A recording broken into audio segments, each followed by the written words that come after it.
Hi guys, मैं एक RS aspirant हूँ और ये मेरे राजस्थान हिस्ट्री के नोट्स है।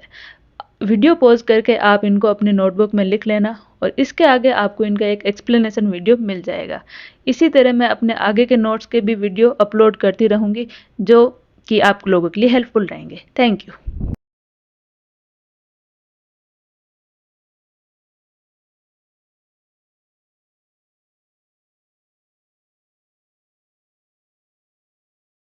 तो कल हमने पढ़ा था अल्लट, चैत्र सिंह एंड तेज सिंह। आज अपन पढ़ेंगे रतन सिंह।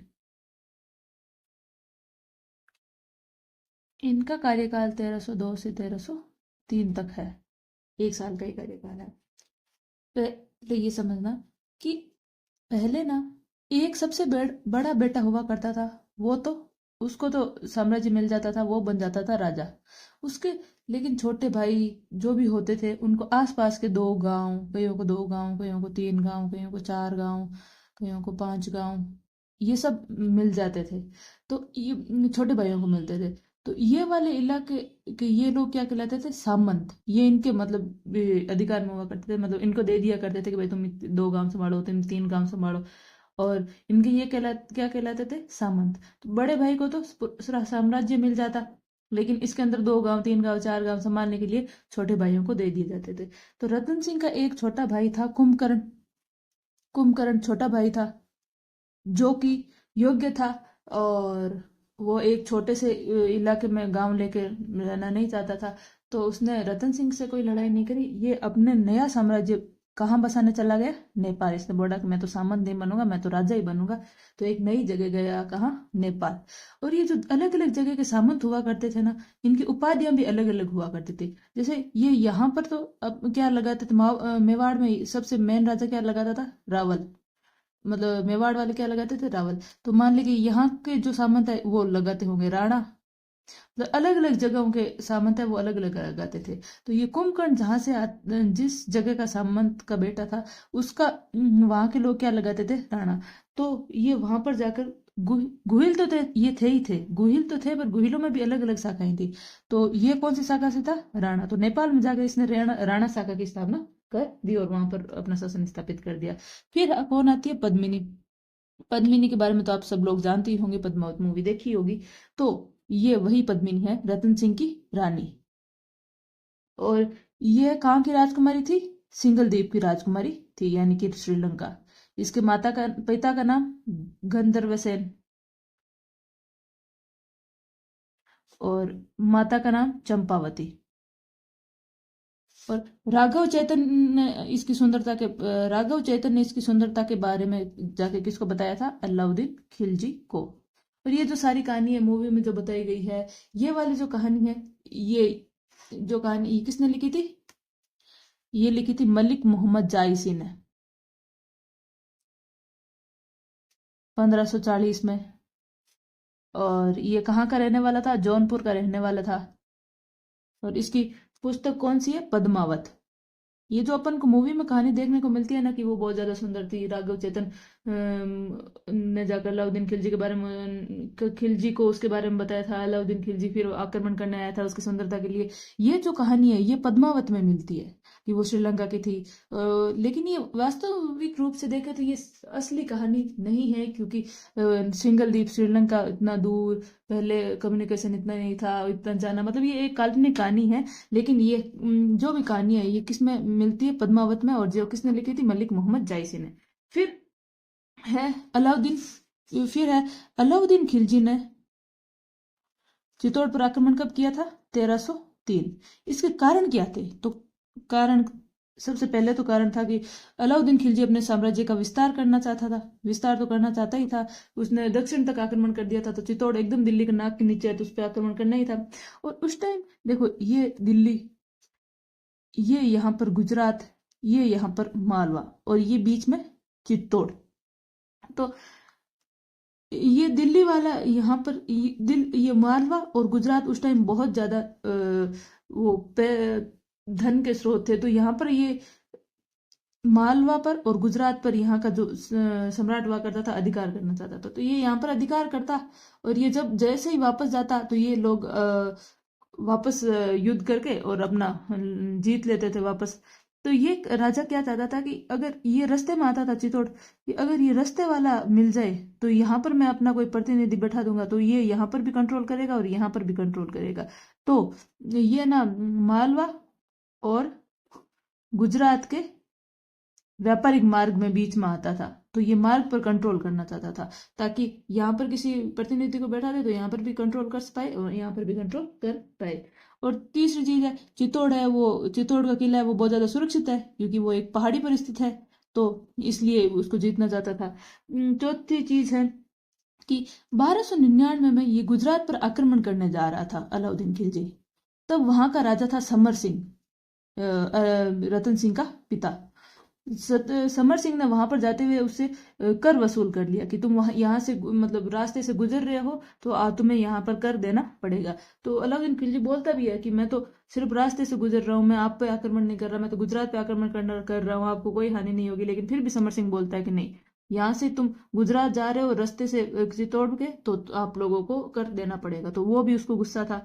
और फिर है एक तो ये मेवाड़ की उस टाइम बहुत ज्यादा सत्य बढ़ रही थी, जैसे कि वो जैतर सिंह ने नासिरुद्दीन शाह को हरा दिया था, और उसको हरा दिया था, नासिरुद्दीन शाह को हरा दिया था, इल्तुतमिश को हरा दिया था। तो ये मेवाड़ की शक्तियां बहुत ज्यादा बढ़ रही थी, तो वो उसको रोकना चाहता था। रोकना तो ऑफकोर्स चाहेगा ही कि वरना खतरा हो सकता है उसके लिए।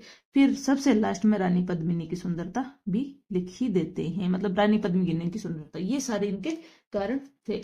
और इस युद्ध की जानकारी कहाँ से मिलती है? इस युद्ध की जानकारी मिलती है, अलाउद्दीन वाले युद्ध की जानकारी ये मिलती है अमीर खुसरो की पुस्तक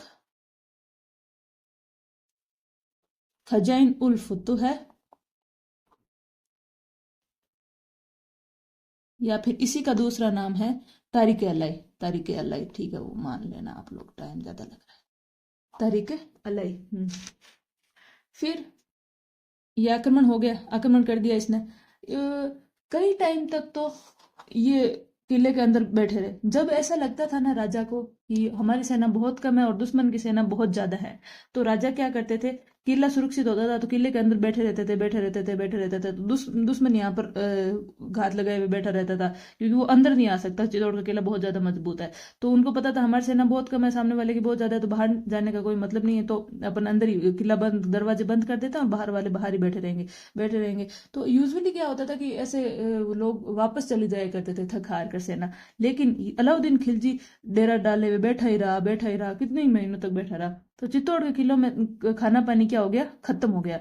जब खत्म हो जाता है ना, तो अब ऐसा लगता है कि भूखे मर के मरे, इससे अच्छा तो लड़के मरे, सामने वाली सेना को हानि पहुंचा के मार के मरे। तो उस टाइम क्या किया जाता था, केसरिया, कि भाई जब ऐसे तय होता था कि मरना तय है, हार तय है, लेकिन फिर भी लड़ना है, फिर भी लड़ने जाते थे, तो उसको बोलते थे केसरिया। सामने वाले की सेना इतनी ज्यादा है, 1 लाख सेना है, उनकी सेना 8,000 ही है, तो हारना तो तय है, तो फिर भी लेकिन वो लड़ने जाते थे, उसको बोलते थे केसरिया, मतलब केसरिया साफा पहन के लड़ने जाते थे। और पीछे महिलाएं, महिलाएं जो बस्ती थी, उनको पता था कि जो मुस्लिम आक्रांता है उन पर बुरी नजर डालेंगे, तो वो खुद को आग में डाल दिया करती थी, उसको बोलते थे जौहर, उसको बोलते थे जौहर। तो इनको दोनों को अगर मिला दिया जाए, जब केसरिया और जौहर दोनों चीजें होती है, तो उस चीज को क्या बोलते हैं, साका। उस चीज को साका बोलते हैं। तो चित्तौड़ का पहला साका कब हुआ, 1303 में पहला साका हुआ चित्तौड़ का। इसमें केसरिया, मतलब केसरिया मर्द करते हैं, आदमी करते हैं, तो केसरिया किसने करा, रतन सिंह ने करा। और जौहर किसने करा, पद्मिनी ने करा। कितनी और महिलाओं के साथ, 1600 महिलाओं के साथ जौहर कर दिया। और इसके रतन सिंह के सेनापति कौन थे, गोरा और बादल। फिर अलाउद्दीन खिलजी जब युद्ध जीत गया, तो वो भागता हुआ किले में आया। किले में आया तो उसको ये था कि रतन सिंह के थोड़े से सैनिकों ने मेरे बहुत सारे सैनिकों को मार दिया, तो वो बहुत गुस्से में आया किले में। उसको लगा कि अब मैं यहाँ की महिलाओं को बेचूंगा। लेकिन जैसे ही वो किले में आता है, तो इसको सिर्फ मिलती है राख, वहां पर मतलब महिलाओं ने जोर कर दिया होता है तब वो और ज्यादा गुस्से में हो जाता है। तो चित्तौड़ का किला एक रहवास किला है, मतलब वहां पर बहुत बड़ा किला है, उसके अंदर लोग भी रहते हैं। तो निर्दोष जो जनता थी ना, उनको कत्ले आम, मतलब 30,000 लोगों को उसने मरवा दिया था गुस्से में, और कत्ले आम करवा दिया था 30,000 लोगों का। फिर ये चित्तौड़ का किला अपने बेटे खिज्र खां को सौंप दिया, और इसका नाम रख दिया खिजराबाद, कि भाई मैंने तो बर्बाद कर दिया है, अब तू खिज्र तू यहाँ बात कर इस चित्तौड़ को। तो इसका नाम क्या कर दिया, खिजराबाद।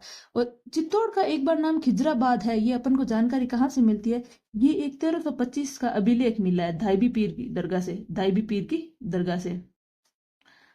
वहां पर चित्तौड़ का नाम क्या मिलता है, खिजराबाद, खिजराबाद मिलता है। तो अपन को ये पता चलता है कि इसका नाम खिजराबाद भी बीच में था। और फिर ये खिज्र खान जब यहाँ का शासक था, तो यहाँ इसने गंभीरी नदी है एक चित्तौड़ के पास, उसके ऊपर इसने पुल बना दिया और एक मकबरा बनाया चित्तौड़ के किले में। हिंदुओं में छतरी बनाते हैं, किसी बनाते हैं हिंदुओं में छतरी, और मुसलमानों में मकबरा बनाते हैं। तो मकबरा बनाया, और मकबरे के आगे ये कुछ भी बनवाते थे तो उसके आगे अभिलेख लिखवा देते थे। तो अभिलेख लिखवाया, और अभिलेख